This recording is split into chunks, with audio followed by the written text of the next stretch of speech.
Oke, untuk materi etika desain dan haki kali ini kita akan melanjutkan yang minggu lalu. Sekarang kita akan lebih dalam bagaimana cara mengobservasi yang baik dan benar.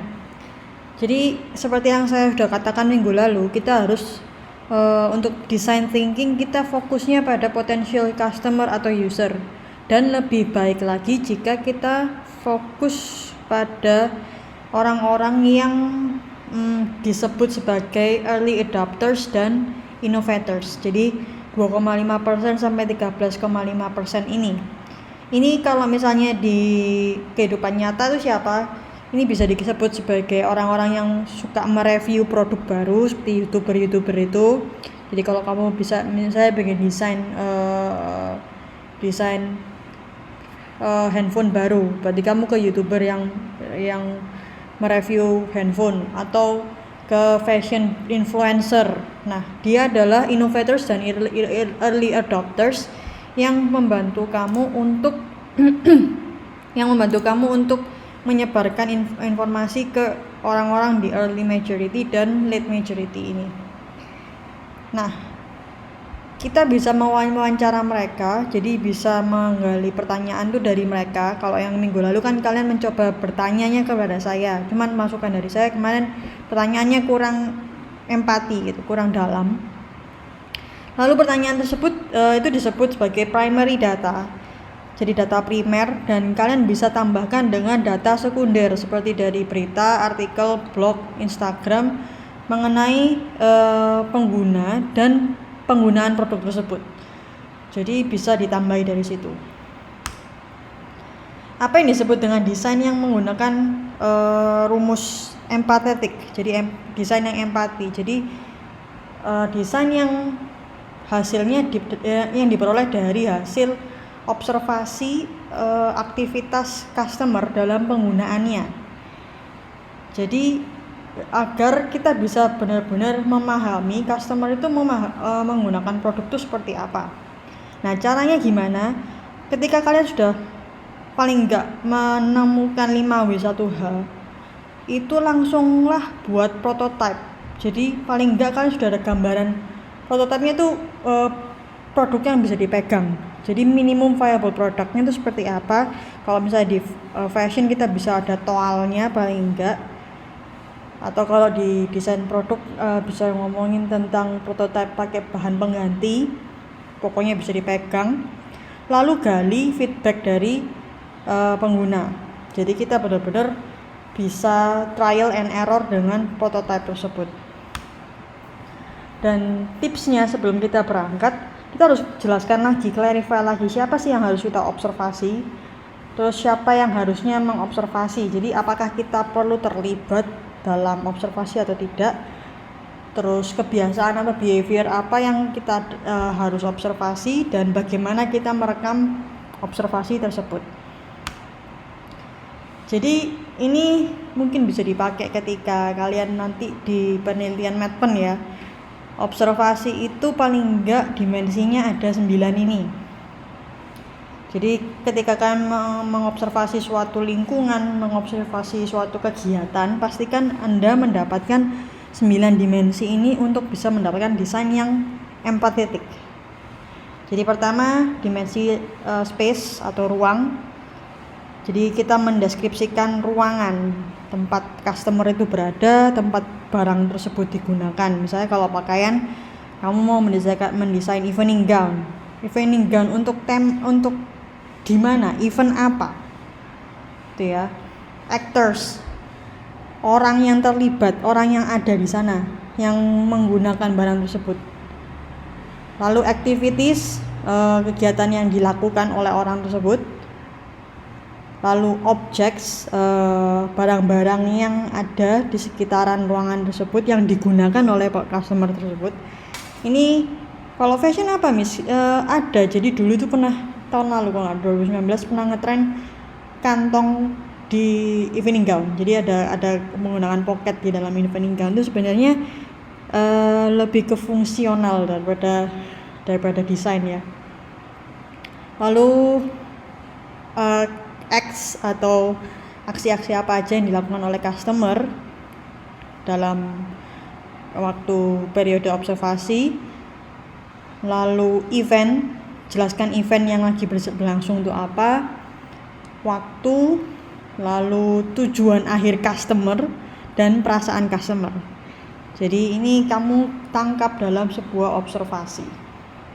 Nah, kalau misalnya fashion, penggunaannya ini mungkin kalau kalian nanti di Medpen itu bab 3, kalian punya inspirasi suatu wilayah. Misalnya kalian menggunakan suatu wilayah sebagai main inspiration kalian. Ya, kalian harus observasi wilayah tersebut dengan 9 dimensi ini. Nah, kita juga bisa memperdalam hasil observasi itu dengan mempelajari customer journey. Nah, ini mungkin biasanya lebih sering dimanfaatkan untuk penelitian retail, ya, lebih ke retail. Jadi customer journey dalam proses penjualan, bisa juga dalam produk, tapi ini macam-macam gunanya. Jadi tahap pertama ketika kita mau membuat observasi customer journey, create dulu personanya. Siapa sih yang akan memakainya ini? Lalu sifatnya dia, apakah dia orang yang memang target segmen, apakah dia pembeli pertama, atau dia orang yang extreme user, orang yang menggunakan produk itu sangat ekstrim sekali. Jadi misalnya kalau contoh extreme users itu fotografer wedding yang membeli kamera, itu adalah extreme users. Ketika kita sudah selesai membuat persona, kita akan mencoba melangkah, kita akan mencoba menjadi mereka. Jadi hilangkan, kayak minggu lalu saya bilang, hilangkan sifat peneliti tapi menjadi mereka. Ini akan saya bantu membuat persona. Nah, ini adalah salah satu contoh persona. Sebenarnya kalau kalian desain produk atau desain event, desain space, apapun, harusnya kalian untuk memperdalam STPD yang tepat itu membuat sebuah persona. Persona itu kayak orang-orangan. Kira-kira orang yang bakal ke tempatmu atau ke yang menggunakan produkmu itu siapa. Ini diandaikan sebagai sosok seseorang yang sebenarnya nggak ada gitu, nggak ada realnya, itu nggak ada. Ini template-nya yang saya akan bagikan. Jadi tahap pertama ada si namanya silakan harus dibuat juga, lalu singkat, deskripsi singkat tentang dia, male atau female, usianya, income-nya boleh kamu tambahkan di sini, fotonya boleh. Jadi tampilan persona itu harus ada juga, jadi biar jelas ada sosok muka yang kita lihat. Lalu ada 5 hal yang kamu harus isi. Pertama, personal insight. Di sini data-data personal, dia tinggal di kota mana, personality-nya seperti apa. Lalu watering holes, ini maksudnya tempat-tempat dia biasa menuju, kayak sosial medianya dia yang bisa pakai apa, buku yang dia baca kurang lebih seperti apa, tempat yang dia sering pergi itu kayak kemana. Lalu key events yang kira-kira dia datangi seperti apa. Lalu ini mungkin kalau dia jualan, ini ya enggak wajib ya, buzzwords ini kayak apapun yang dia katakan gitu biasanya. Nah, ini ceritanya, ini adalah persona yang dibuat untuk produk, kalau nggak salah produk digital marketing ya. Jadi problem yang dia rasakan adalah tidak pernah ada kapasitas yang cukup, pekerjaannya dia tidak efisien dan lain sebagainya. Dan trigger ini adalah hal yang menyebabkan dia sadar, aku butuh produk lain. Jadi top 3 problem ini masalahnya dia, dan trigger adalah event di mana dia sadar dia wajib mengganti, pindah ke produk lain tuh. Dan dari produkmu itu apa sih yang tidak bisa diberikan oleh produkmu kepada dia? What problem do they face that you do not help solve? Lalu top goals, ini apa sih yang dia butuhkan di sini, dan apa motivasi dia untuk membeli produkmu sekarang.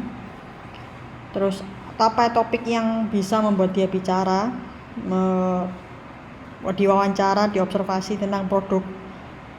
Lalu more discovery, jadi ini lebih dalam lagi dia perannya dalam purchase proses itu apa, apakah dia pembeli, apakah dia recommender, apakah dia hanya pemakai sementara, jelaskan di sini. Terus alternatif selain produkmu itu apa, kenapa, key benefit dari alternatifnya itu apa. Jadi key benefit ini nyambung sama keamanan alternatif. Lalu objection ini tujuan. Jadi sebenarnya apa sih yang kita harus hindari di sini? Apa yang dia takutkan pertama-tama? Dan ketika dia memilih, pertanyaan yang biasanya keluar tuh apa? Memilih produk. Nanti kalian harus isi ini ya. Ini sudah saya kasih simpulannya. Nah, tahapan seorang persona atau seorang customer dalam membeli sebuah produk itu ada 5 tahapan ini. Pertama, tahapan attention. Jadi bagaimana seorang customer itu sadar dia butuh sesuatu, dia punya problem, dia punya sesuatu yang harus diberi solusi. Nah, kemudian tahap kedua, informing, bagaimana customer itu tahu kalau ada solusi terhadap problem tersebut. Nah, sudah tahu ada solusi, ternyata solusinya itu produkmu. Kalau sudah tahu solusinya ternyata produkmu, dia jalan ke decision. Apakah dia harus beli atau tidak? Bagaimana mereka melakukan pemutusan pembelian? Apakah pembelian itu mudah atau sulit? Siapa sih yang biasanya memberikan saran bagi dia? Nah, di sini kan kalau dari sisi marketing kita bisa milih siapa sih influencer yang tepat buat dia. Kalau dari informing, dari sisi marketing, oh berarti iklannya harus bagaimana. Tahap berikutnya yaitu consumption, itu ngomongin tentang step by step bagaimana dia menggunakan produk tersebut, experience-nya seperti apa kira-kira, sehingga kita jalan ke after sales, langkah terakhir. Ketika dia sudah pakai, apakah ada layanan purna jual, garansi, terus bantuan consumer service dan lain sebagainya. Jangan berhenti sampai situ, bagaimana dia bisa membeli barang lagi dari kita, dan bagaimana dia bisa membantu kita untuk share berita positif tentang penggunaan produk kita. Nah, kalau ini adalah beberapa touch points, jadi ini adalah letak-letak di mana consumer kita itu bersentuhan langsung dengan kita. Ini ada beberapa tempat, jadi di sini di 1, 2, 3, 4, 9 posisi ini kamu harus mengetahui bagaimana caranya menjadi orang yang paling empati. Misalnya billing, ya apa caranya bikin receipt atau bond yang empati, yang mudah dibaca, yang mudah dipahami, mudah disimpan. Kayak sekarang banyak yang pakai email billingnya meskipun kamu beli offline. Kemudian phone, bagaimana kamu menyapa mereka dengan ramah, lalu bisa memahami kebutuhan mereka, dan lain sebagainya. Ini sama aja, tapi ini lebih ke brand touch points, dibagi menjadi pre-purchase, purchase, dan post-purchase. Jadi misalnya pre-purchase mereka dapat informasi dari mana saja, kemudian pas purchase mereka bersentuhan sama kita tuh di mana saja, packaging, salesperson, check in, check out, trade show, dan lain sebagainya. Dan post purchase biasanya mereka akan memberikan kesan terhadap produk kita tuh disebarkan lewat mana. Nah, ini adalah peta perjalanan customer dalam ini lebih detail. Ini dari tadi kita ngomongin peta-peta perjalanan terus ya. Kalau yang ini lebih detail, jadi kalian bisa membagi langkah-langkah customer journey itu seperti ini. Misalnya dari tahapan belum dijual, not in market, sudah mulai ada, sudah punya problem, akhirnya dia mengevaluasi pilihan untuk solving the problem, sampai dia advokasi ini menyebarkan informasi ke orang-orang lain. Ini dibagi siapa saja sih bagian dari perusahaan kita ini, dari sales, marketing, tech support, dan other, ini yang terlibat gitu ya, yang harus turun tangan pada langkah-langkah seperti ini. Jadi ini bebas sebenarnya, journey map ini tidak harus sama persis seperti ini, tapi ketika nanti kalian harus memikirkan langkah-langkah si customer itu mulai dari sebelum ada di market sampai dia bisa menyebarkan berita. Jadi kayak gini. Ini kan saya perjelas di sini. Itu siapa aja sih yang terlibat di sini. Dan kepentingannya di mana? Di sini. Kayak gini. Itu ya. Lalu atau juga bisa seperti ini, pilihan lain, kamu bikin form seperti ini,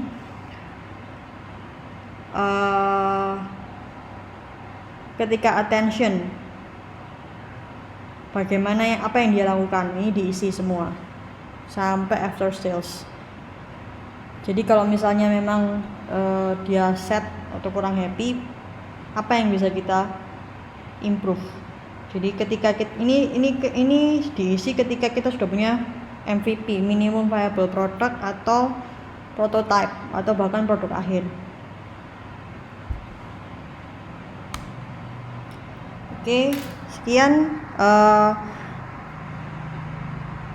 Nanti kita coba lanjut mereview langkah-langkah yang kemarin belum kita selesaikan. Nah, jadi tadi kita sudah melakukan pembelajaran observasi hingga sebenarnya tadi itu menyebar sampai point of view, ideate, prototype, dan test. Jadi ketika kita observe tadi pertanyaan-pertanyaannya keluar, point of view ini ketika kita menjadi customer, mendeskripsikan kebutuhan customer tadi, lalu kita coba masukkan ini menjadi sebuah ide dan prototype, lalu kita tes. Kita tes ini menjadi customer journey. Itu ya. Jadi ini apa bisa ditulis ya. Jadi di sini saya ulangi lagi, observasi itu pertanyaan-pertanyaan atau kita mengamati, lalu point of view ini kita membuat persona, jadi tahu dengan jelas apa sih kebutuhan mereka. Lalu idea di sini menghasilkan sebuah produk yang memberikan solusi. Prototype ini kita memvisualisasi produknya, hingga dites di sini adalah customer journey. Gitu ya. Jadi pada tahap tes customer journey ini bisa kembali lagi ke atas, balik lagi ke persona lagi, lalu kita bisa revisi, bikin prototipe baru, tes lagi sampai proses di sini menghasilkan produk yang sempurna. Seperti itu. Terima kasih.